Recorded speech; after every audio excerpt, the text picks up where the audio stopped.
1 minute 2 minute के। नमस्ते प्रणाम।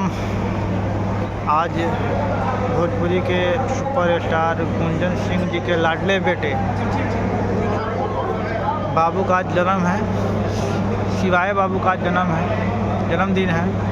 और देखिए हालांकि हम लोग आ चुके हैं और यहाँ बाबू का केक कटेगा। ये पूरा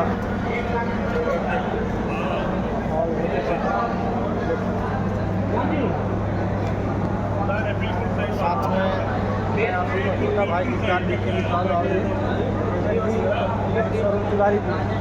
लास्ट में दिया करता था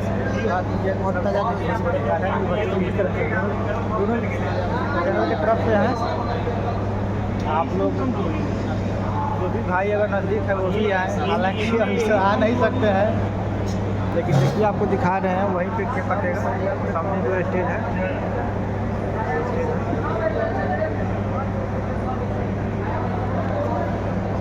और ये गेट पे बैठे हुए हैं।